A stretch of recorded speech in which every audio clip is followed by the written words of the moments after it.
Krásný den, já jsem Kamila Hejnová, autorka blogu Život s autistou. Dneska tady vítám Elišku Antošovou. Eliška je autorka knihy Na autismus jedině antibiotika. Maminka 3 dětí, 2 jsou na spektru. Psycholožka a autorka blogu Divnoženka. Dobrý den, Eliško, co byste doplnila? Co byste chtěla říct ještě o sobě a o svých dětech? Všechny vás zdravím. Tak o sobě, že se teď věnuju nejvíc péči o pečující jako psycholožka, což je oblast, za kterou vděčím, že jsem objevila právě díky klukům. A je to zanedbávaná oblast, protože o pečující málo se pečuje a i pečující o sebe pečují málo. A co bych doplnila o dětech, tak píšu o klucích, mám ještě jednu holčičku a hůř se mi píše o tom starším klukovi, který je teda integrovaný na gymnáziu, protože těžký, jak to pojmout u dítěte, který třeba jednou se k tomu bude vracet, jeho kamarádi a třeba jednou jeho nějaká budoucí rodina, což je možný, nebo taky nemusí k tomu dojít, že někdy bude, než u dětí s dětským autismem, kterým je to v podstatě šumák, jestli se o nich píše nebo ne, protože jsou takový, jaký jsou a nějak se s tím nezaobírají později. Takže to je asi tak o nás. Jo, určitě tohle potvrzuju a jsem ráda, že jste vlastně otevřela tady to téma, že já píšu o Vítkovi a ten vlastně má těžké postižení s autismem a jemu to je jedno, on se to nikdy nedozví a nevadí mu, že to někdo bude číst a já jsem se tak rozhodla, musela jsem samozřejmě si to taky zpracovat, ale ten přínos mi připadá větší, než to, tak. že vystavuju své dítě a taky mi to lidi říkají, prostě vystavujete své dítě na internetu. Ale je to etický dilema. Potřeba. A tohleto, co jste zmínila vlastně s tím starším synkem, to je právě to, co vlastně těm rodičům chybí, protože o tady těch dětech nemůže nikdo mluvit a psát právě tady z toho důvodu, z toho soukromí. Ale na druhou stranu vlastně nám chybí ty informace. Takže to mi připadá jako takový problém prostě, že je potřeba o tom mluvit, ale jakým způsobem, že jo? Je tam taková mezera, protože ty autisté, kteří nemají mentální postižení, jsou schopni potom o sobě vypovídat sami, ale třeba až časem. Samozřejmě ne v tom raném vývoji ve 3 letech, v 5 a v 10, ale až jsou třeba dospělí nebo dospívající, což je moc fajn a setkala jsem se i s knížkami, třeba u Natálie Ficenzový, která se vrací i do dětství, do školy. Je to velmi inspirativní i pro rodiče, že vidí, jak to dítě tehdy v jejich očích vnímalo některé věci, na co bylo citlivý, co ubližovalo. Ale třeba ne každý autista bez mentálního postižení je verbální. Třeba můj Peťa úplně nesnáší sloh, takže já předpokládám, že jednou se nikde vypisovat asi nebude, i když čas mění. Ale zároveň Peťa chce svůj příběh svým způsobem sdílet. Já jsem se ho snažila hodně v prvním dílu mojí knížky, právě o kterou jste se zmínila, tak o Péťovi psala trošku méně, abych se tomu vyhnula nejdřív. Potom jsem vynechávala fotky s ním do knížky, že tam byla třeba někde v pozadí, kde byly vidět jeho záda, ale tak jako aby to v podstatě nebyl v té knížce. Toňkovi je to úplně jedno, takže tam jsem věděla, že to je bezpečný, že on kdyby mluvil, tak mi řekne mami, klidně, prostě on nemá vůbec žádný blog, to se mi na něm strašně líbí a vůbec neřeší, co si o něm kdo myslí, absolutně. Takže tam jsem měla čistý svědomí, taky jsem se nad tím zamyslela, prošla jsem si to, jako zrevidovala, jestli opravdu to vnímám správně, nebo jestli je to jenom můj dojem, což stejně nikdy nemůžeme vědět 100%, ale dobře, došla jsem k tomuhle, to je jednoduchý. No a pak Péťa, když si měl za úkol přečíst moji knížku, nebo aspoň projít, jestli je všechno v pořádku, jestli jsem tam neřekla víc, než bych chtěl, tak mi na to řekl, no, ale jako kde jsou moje fotky a proč mě tam tak málo? Já chtěl taky, aby byl součástí a pak ve finále se mnou šel i do diskuzního pořadu před kamery, kde teda to jsem až nečekala. Říká tam, ale jako budu rád vedle tebe, půjdeme tam spolu. Takže on jakoby má asi nějakou potřebu sdílet, ale zároveň se taky i obrovsky stydí a je to těžký, protože člověk, když vidí příběh taky ze svého pohledu, tak je to někdy těžký psát subjektivně, aby neublížil třeba někomu z okolí, kdo se snaží, ale třeba s tou školou je to těžký, když se tam něco nedaří, tak člověk má vztek a já bych nejradši do té knížky napsala, všichni jsou hrozně zlí a pitomí a prostě nejradši bychom se na to vykašlali, nemám vás ráda. Ale to nejde, protože to tak vlastně není, takže já se teďka k tomu musím vždycky tak vracet a znova přemýšlet ze všech stran, jak to teda bylo a samozřejmě měknu. Ano, Takže určitě, tak. tomu rozumím, to se umím představit, no, protože vlastně z vašeho pohledu to vypadá trošku jinak než z té druhé strany a Hm. vlastně popsat to tak, aby to bylo, aby to mělo tu vypovídající hodnotu a přitom to nikomu neublížilo, no, je to někdy těžké.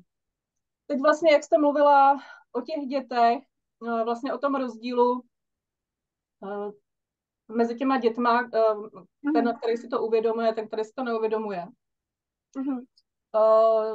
tak často vídám na diskuzích takový střety mezi maminkama autistů. Jo, to mi připadá ještě jako takový takový zbytečný boje, že vlastně ještě bojují mezi sebou a teď vlastně se přou, která to má horší.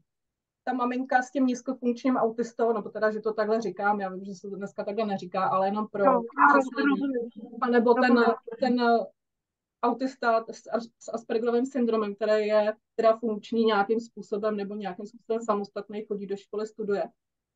A, a často tam prostě vídám, že kdo to má z nich horší. A vlastně vy tady máte vlastně srovnání z obou stran, tak jestli byste k tomu mohla říct nějaký Jo. srovnání, nebo jestli to je pravda, nebo není. Mají to ty lidi s Aspergerovým syndromem jednodušší? Jsou na tom líp? Je to opravdu lehký autismus? Hm. Takhle, myslím si, že pro ty samotný lidi to asi jednodušší nebude, ale ono ty vůbec srovnávání, kdo to má těžký, kdo má těžší osud, já se s tím setkávám často ve své práci jako psycholožka. Když mluvím s pečujícími a oni sdílí mezi sebou třeba ve skupině, tak se tam taky začnou dohadovat, ne kdo to má méně hrozný, ale kdo vlastně, všichni říkají, ne, teď já to nemám tak hrozný, vy to máte hrozný, proč já bych tady vůbec neměla mluvit. Já bych vůbec neměla mluvit a teď takový to srovnávání ty tíže osudu, ale já vždycky, když o tom začne někdo mluvit, tak cítím jenom obrovskou lítost, protože je to úplně zbytečný. Je to asi tak stejný, jako když vám dá prostě někdo facku, a nebo vás kopne do kolena. A teďka jako srovnejte, co je horší, jo. Ježíš, teď v té chvíli vás vyřešíte prostě to, že vás bolí tvář, nebo že vás bolí koleno. Ale řešením toho, že mě bolí koleno, přece není říct si tam toho bolí tvář a ten to má horší, tak já to nebudu řešit. A nebo naopak říct, hele, tebe bolí jenom tvář, ale mě koleno. No a jako co? Jo, a člověk, který vlastně nemá žádný postižení, nebo má děti bez jakýchkoliv diagnóz, to může mít těžší, než třeba rodič dítěte s diagnózou, anebo zdravý člověk může mít těžší život než nemocný člověk, to se prostě nedá srovnávat. A život je jeden takový celek, v každém životě, i v naprosto běžném životě se najdou chvíle, kdy je člověku strašně, strašně smutno a nebo ho něco bolí a trápí, nebo ho něco zraňuje, truchlí, někoho ztratil. A v životě dětí s nějakou diagnózou zase jsou naprosto neuvěřitelně šťastný okamžiky. Takže a potom jako spočítat ten celek, shrnout, ono to nemá vůbec žádný význam. Prostě já bych řekla, že je důležité říct, mám to těžký. Když cítím, že to mám těžký, jo, to je ono, přiznat si a nezakecávat to tím, není to zas tak hrozný, nebo to nějak srovnávat. Prostě myslím si, že to je často volání, že ta zpráva mám to těžší, protože mám dítě třeba s mentálním postižením, takzvaně nízkofunkční a tak. Znamená, mě je fakt blbě, pomozte mi někdo, sdílejte to se mnou, já potřebuji, abyste mě slyšeli, ono totiž někdy, když člověk má dítě, který má třeba autismus a teď roste, jsou mu 2-3 roky, pouze nezačal mluvit, je trošku jinde a tak, jako není na něm vidět, že by mu upadla hlava nebo něco, jo. Tak ta rodina to bagatelizuje, řeknou, on z toho vyroste, on začne mluvit, bla, bla, bla, on co prostě, to se nějak podá, stejně je to jenom proto, že se mu nevěnuješ. A lidi to mají tendenci bagatelizovat, protože se nechtějí připustit, že je to fakt špatný třeba, jo? Že se děje problém nějaký. A tak když člověk je v tom roky, pak přijde do nějaké skupiny, má třeba potřebu říct, podívejte, mě je fakt blbě, mě je ousko, mám to těžký, potřebuju to sdílet. A nejsme naučení takhle otevřeně mluvit o svých emocích, tak to může vykrystalizovat právě v to srovnávání a v to upozorňování. Vy to máte ještě dobrý, když vám aspoň mluví. Jo, já myslím, že jste to popsala moc hezky, že vlastně není nutný se srovnávat, nebo ne, není nutný, ale vůbec to není vlastně na místě, že prostě každý člověk to prožívá v tom svém životě a vlastně záleží na tom, jak on sám to prožívá. Jo, to jste řekla hezky. Já bych se vrátila k té vaší knize. Já jsem ji přečetla, je to právě teď poměrně čerstvý, asi 2 měsíce to je, když jsem ji četla. Já jsem se teda na ní chystala dlouho, ale prostě jsem se nemohla k tomu dostat. A vlastně se mi to teď hodí, protože ještě si to pamatuju, všechno, co jste tam popisovala.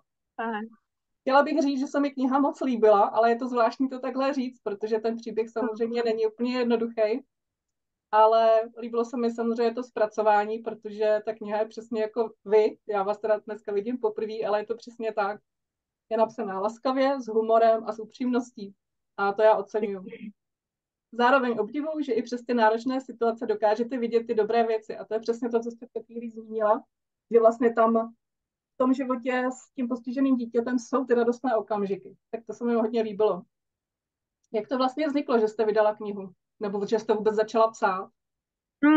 Já jsem začala psát když byli kluci malí, tak jsem se psala pro ostatní rodiče, který poprvé procházejí takovým to moje dítě je jiný, jaký jsou možnosti, kam s ním mám jít, jaký vyšetření. Tak jsem myslela, že to pojmu jako takový manuál. My jsme to teďka čerstvě prošli, tak se mě často ptáte, abych to nemusela pokaždý opakovat, tak vám tady na blog napíšu pár takových moudrých rád.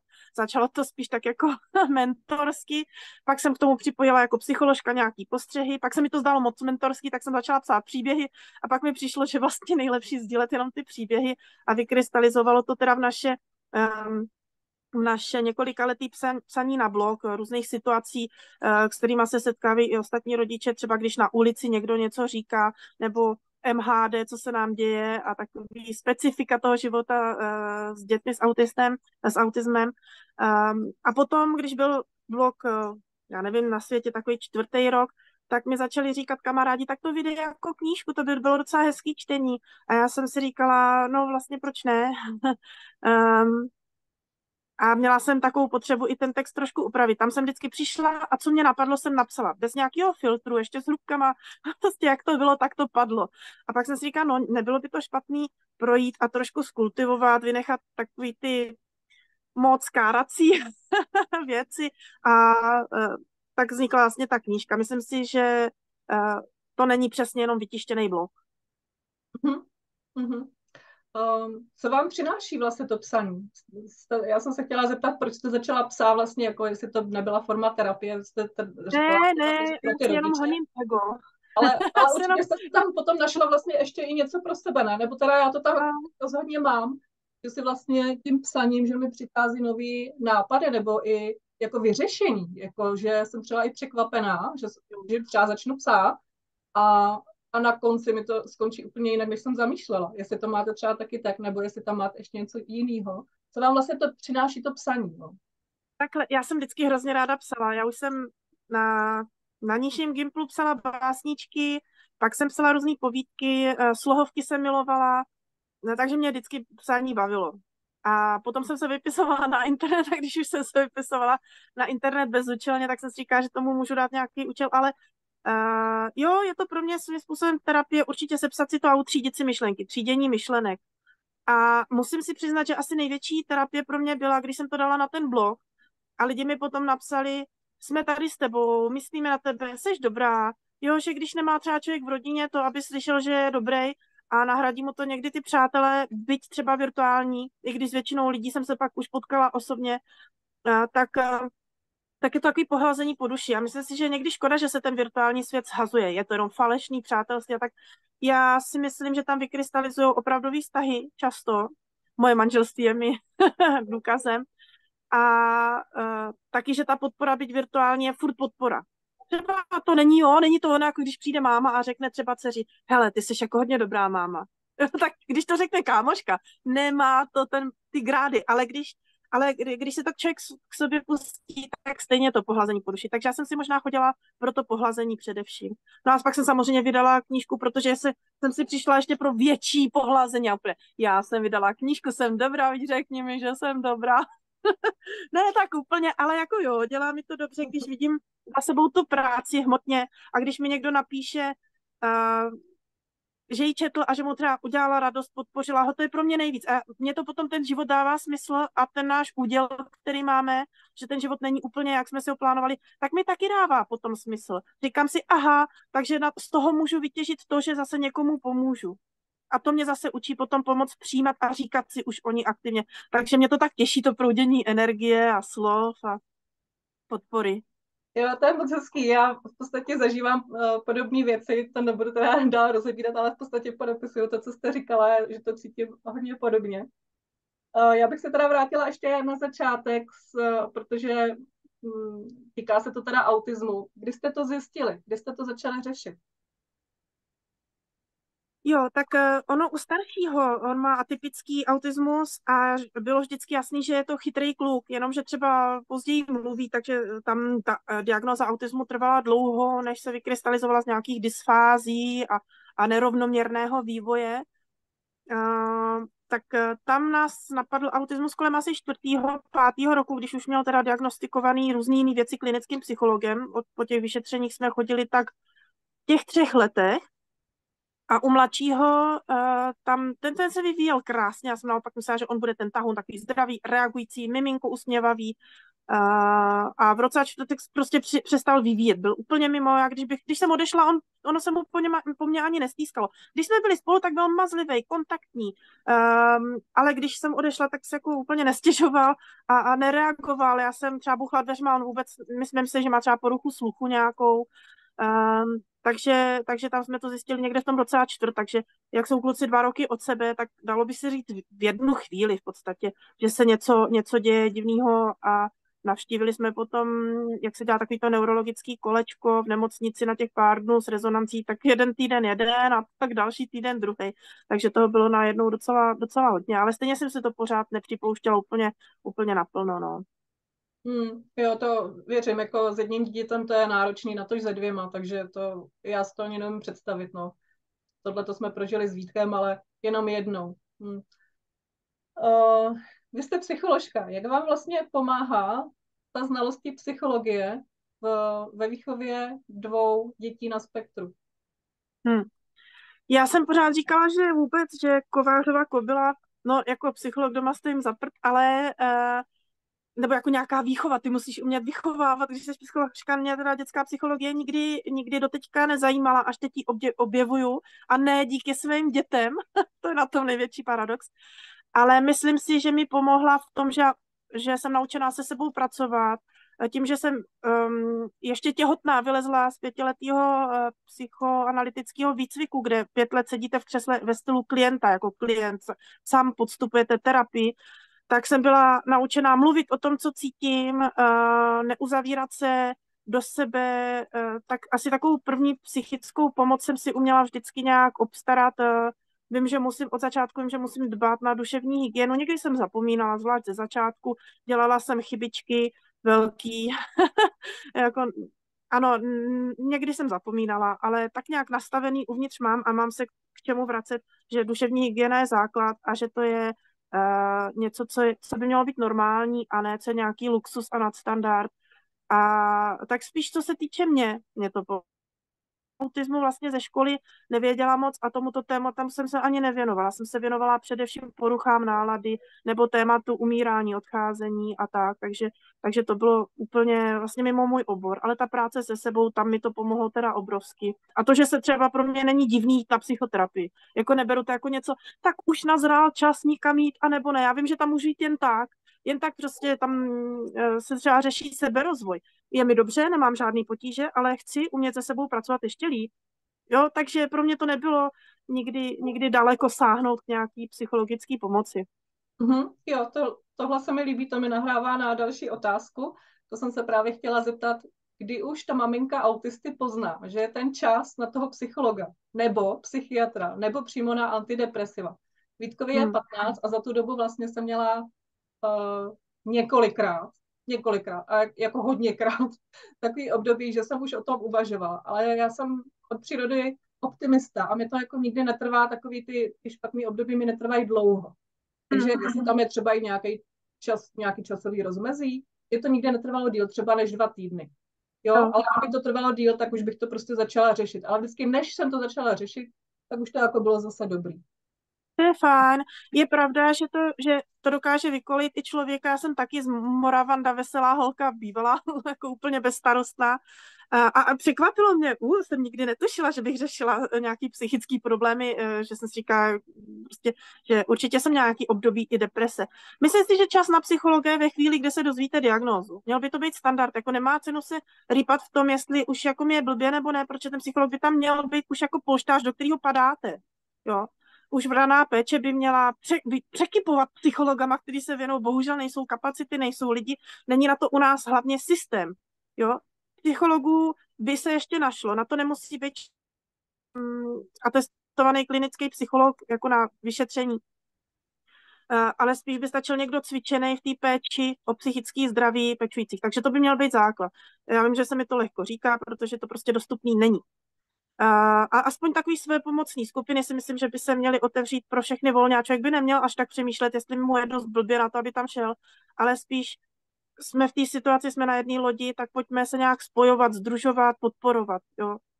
A čas na psychiatra, to už je zase jiná otázka. Tam si myslím, že a priori člověk nemusí běžet, jak zjistí, že prostě něco není v pořádku, ale tam opravdu, jak se člověk cítí špatně delší dobu, a třeba 2 měsíce se tak udává, že už je mu blbě, hlavně po ránu, problém vstát, žádná radost ze života, třeba nechuť k jídlu, potíže se spaním, ale nemusí s tím přicházet ruku v ruce porucha spánku a ztrácený hmotnosti. Může být i nabírání hmotnosti, nebo může být větší potřeba spánku, ale člověk není ve svý kůži a cítí se prostě smutnej, nešťastný. Jo? A pokud mu to nějakým způsobem brání v plnohodnotnému životu, tak je to rozhodně čas na návštěvu u psychiatra a on zhodnotí, jestli jsou potřeba antidepresiva nebo ne. A pokud řekne, že by byly vhodný, tak je samozřejmě ještě na člověku, jestli řekne, ano, přijímám to, anebo nechci jít touhle cestou. Jo? Takže není potřeba se bát, je dobrý si jít někam promluvit. Bohužel psychiatři nemají kolikrát moc času na nějaké další mluvení, mají hodně pacientů, takže opravdu, než se vůbec člověk třeba dočká, než přijde na řadu, tak to dlouho trvá. Takže je to opravdu ještě velmi nedořešená, systémově nedořešená věc, ale myslím si, že když se člověk cítí, že mu ten psychický stav brání k tomu ten život prožívat plnohodnotně, tak je na místě ta konzultace. Pak si z ní můžete vzít to, že to třeba ještě není tak zlý, anebo si říct, tak je to možná mnohem horší, než jsem čekal. Je to dobrý, je to taková revize toho duševního stavu. A myslím si, že většina pečujících opravdu nějakou dobu ty antidepresiva využije v takových propadech. Jo? Je to ale je škoda, že systém vlastně dožene člověka do tak špatného psychického stavu. Já si myslím, že a priori samotný ten fakt a ta skutečnost a ten život s dítětem s postižením nebo autismem není důvod pro to mít nějakou depresi. Může buď to být teda, že člověk by měl depresi i tak, i kdyby to dítě neměl, to je v pořádku, to se stává, prostě tak jako mozek někdy nedokáže být tak efektivní v té výrobě třeba serotoninu nebo dopaminu, nebo prostě jako fungovat úplně v pořádku a stejně by třeba došlo na nějakou léčbu. A nebo člověk má potom problém spíš sám se sebou, jak si to v sobě srovnat a může ho to dostat na kolena, protože tohle nečekal a má různý tragický scénáře a prostě přijme to tak, že asi si potřebuje projít nějakou depresi, nebo to prostě přijde, že se to stane. I to se může stát, ale samotně, dlouhodobě, když je ten život s prominutím na hovno s autistou, tak to je problém systému. A není řešení jako ty antidepresiva. Teďka jo, protože systém jiný není. Takže když nám ty antidepresiva pomůžou, tak OK, ale nechci, aby to tím skončilo. Tak dáme pečujícím antidepresiva a tím problém vyřešen. Rozhodně ne. Je potřeba zlepšit podmínky, aby i pečující nemuseli zažívat depresi, být doma uzavřený, utopený v neštěstí, ve vyloučení sociálním. Jo, v pocitu, že ten život je marný a to dítě prožije nešťastný život, to tak vůbec nemusí být. Oni i postižený lidi můžou být úplně stejně tak šťastní jako my, jo, když na to mají podmínky. Jo, úplně jste to skvěle popsala. Přesně, co si taky myslím, že vlastně rodiče, kdyby měli větší podporu hned od začátku, že by to prostě líp zvládali. Že by třeba ani nebylo tolik rozvodů. Právě kvůli tomu postižení toho dítěte. Jo, že tam fakt to záleží prostě na té podpoře. No ale tak to je jako, zatím to je taková utopie, no. Ano, ale je důležitý o tom mluvit. Já jsem třeba ráda, že to zaznívá i tady. Chtěla bych, aby to zaznívalo čím dál tím víc v médiích. Protože když se o tom bude mluvit, tak se ten systém přenastaví, i ten pohled. A myslím si, že za posledních 10-20 let se ten systém opravdu trochu mění, zličťuje. A zličťuje se především pro ty děti, což je úžasný. Ale ještě se tolik nezličťuje pro ty pečující. To zařídíme. To zařídíme. Proto píšeme ty blogy a ty rozhovory. Porazíme. No ale to je přesně další otázka a zase to k tomu směřuje. Já právě si hrozně vážím toho, že jste otevřela tady to téma, že ta péče je náročná a ta rodina vlastně, nebo ta máma, nebo ten pečující, ale ono to má dopad na celou rodinu, když jsou prostě vyčerpaní, nevyspalí, tak ta rodina se rozpadá a nemůžou se kvalitně jak postarat o to dítě. A vy jste vlastně měla nedávno taky rozhovor v DVTV a mluvila jste tam o tom, že potřebujete nutně už pomoc, že prostě už je to tak těžký, že potřebujete pomoc. A tady to je něco, těch rodičů je spousta, kdo potřebuje pomoc, jenomže oni se za to vlastně stydí. Jo, vy jste jako prostě šla na tu veřejnost a řekla jste to veřejně. A to je právě to, co potřebujeme, aby se o tom začalo mluvit. Takže já bych se vás chtěla zeptat tady na to, teda, jestli vám to nevadí, to je o Toníkovi, jak jste to teda řešili vlastně, tu náročnou péči, když už vás to tak vyšťavilo, že jste potřebovali pomoc? Jo, tam bylo několikaletý propad, kdy on byl opravdu agresivní a myslím si, že byl nešťastný. Teď nedávno tady byla u mě jeho bývalá paní učitelka ze školky a několikrát se mě ptala, no dobrá, ale co ho vedlo k tomu zoufalství? To není samo sebou, přemýšlej, proč byl tak nešťastný. Takže já vím, že tam nebylo něco šťastně nastaveného a myslím, že jedna z těch věcí bylo, že jsme byli vyčerpaní a nemohli jsme mu věnovat 100% péči. Spousta rodičů dává všechno do toho, aby těm dětem obětovali vlastně všechno a zajistili jim 100% péči a jsou přesvědčení, že jim zajišťují péči lepší než všichni ostatní, což svým způsobem může být pravda. Jenom to je vyčerpatelný zdroj a potom my tady jednou nebudeme a co bude, že jo? A potom to dítě najednou přejde z našeho nebe někam do něčeho jiného, ne tak dobrého. Takže je to trošku drsný, je to malinko Sofína volba, ale je důležitý dbát na to, aby to dítě bylo schopné přijímat péči i od ostatních a pomalinku přecházet do té péče prostě jinam, osamostatňovat se, anebo být zvyklý i na jinou péči. Jo? A já jsem došla k tomu, že potřebuju se víc o tu péči podělit, že toho je na mě moc. Já si vybavuju hrozný chvíle, kdy my jsme teda s otcem kluku rozvedení a já kolikrát, když mi napsal, že tenhle víkend nemůže, což je naprosto normální, když je třeba někdo nemocný a nemůže přijet pro dítě, že nepřijede. A já jsem chytla paniku, že s Toníkem budu muset být ještě celý ten víkend a nebudu si moc odpočnout aspoň od tom víkendu. A úplně jsem na něj byla i hnusná, proč nepřijede, že to prostě takhle nejde a musí... Jo, dneska mě to přijde zpětně až vtipný. Spousta rodičů naopak je rádo, když si nepřijede ten druhý, že má to dítě pro sebe. Já už byla v tak zoufalém stavu, že představa dalšího víkendu s Tondou byla hrozná. Ve škole mi na to řekli, že už ho nezvládají, že se budu muset asi nechat doma. A to pro mě byla konečná. Jo, ale jako to bylo objektivní, oni za to nemohli, tam na něm rajtovalo 5 asistentů, on je přepral. A v té škole začal být nebezpečný pro ostatní děti. Prostě byl frustrovaný, tenhle způsob života šťastný nebyl. A on má opravdu krátký startovací knotek na to být frustrovaný. Jo, a tak jsem to chtěla nějak přeskládat. Kdo by nám pomohl s péčí, že se ukázalo, že čekací doby jsou všude nekonečný. Já jsem si to představovala původně tak, že by mohl být někde třeba 3 dny v týdnu a 4 u nás. Prostě taková střídavka, jo. No, tak to se ukázalo, že kdybychom zaplatili na dny, takže vlastně na tom úplně projedem kalhoty a ještě u toho nemůžu mít úvazek plný na to, abych se na to vydělala. Takže to asi úplně cesta nebude a stejně nikde není místo a nikdo nechce agresivního autistu. A propadla jsem do takového pocitu, že takhle budeme navždy. Dokávat si jeden z nás nehodí mašly, tak takhle prostě budem. V té chvíli jsem se teda dostala do toho DVTV skrze to, že jsem na Facebook napsala status, jako že už fakt nemůžu. Jo.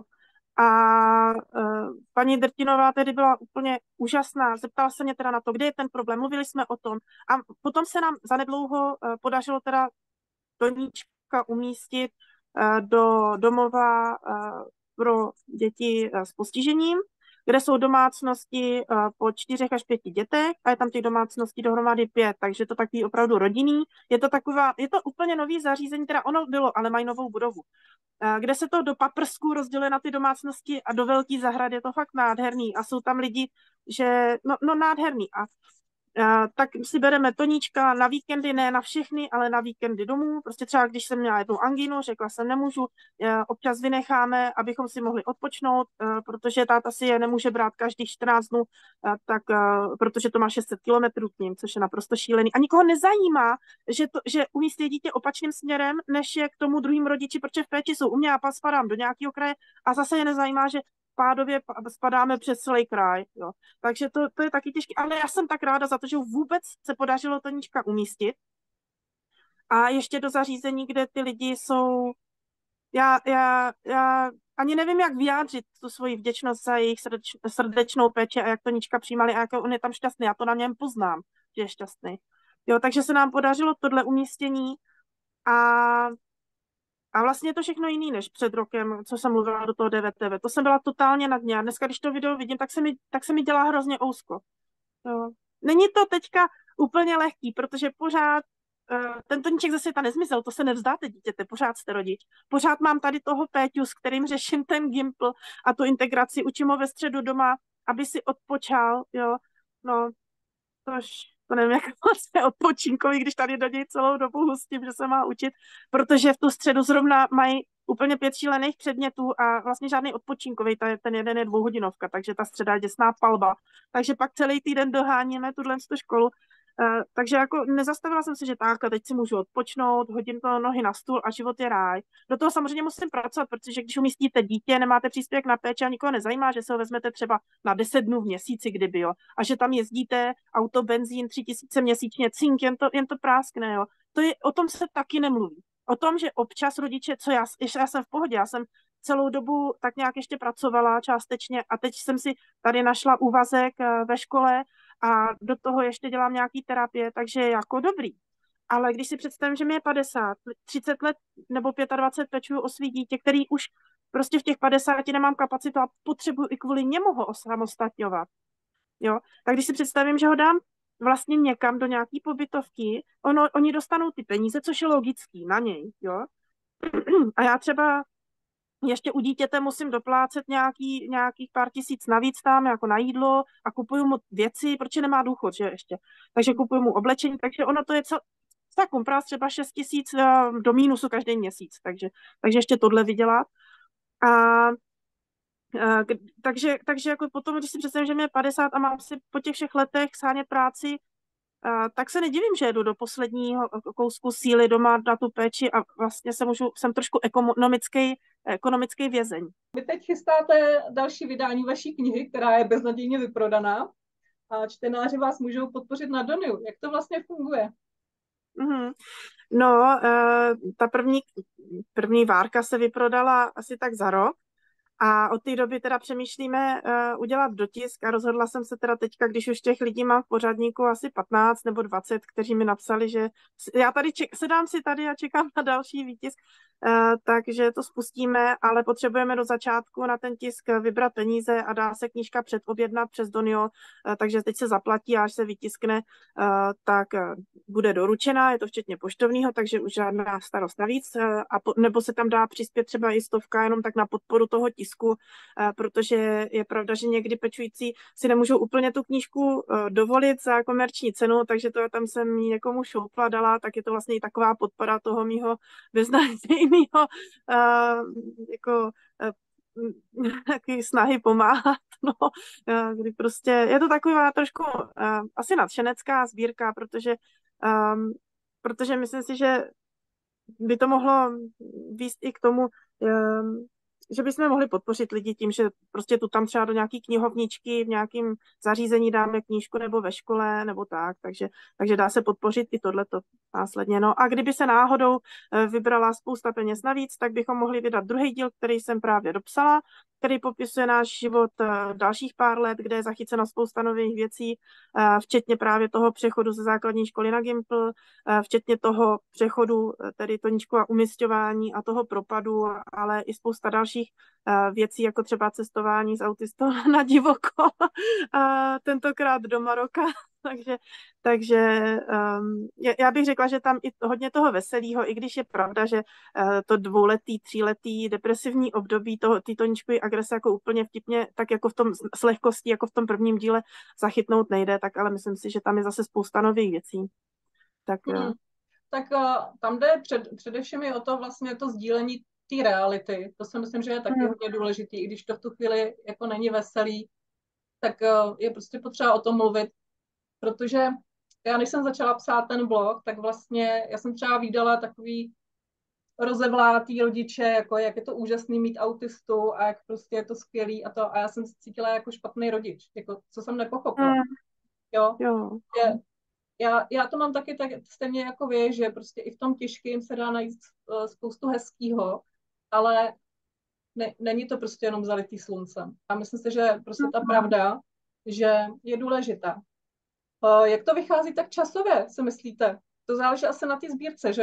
Jak to poběží. Záleží na rychlosti, jak se podaří vybrat. Pokud by se podařilo vybrat i na tisk druhýho dílu, což si myslím, že asi zatím nedopadne, to by se musel najít někdo. Ono je to taky těžké, když se má komunita pečujících nějak usebrat finančně, tak to je teda asi...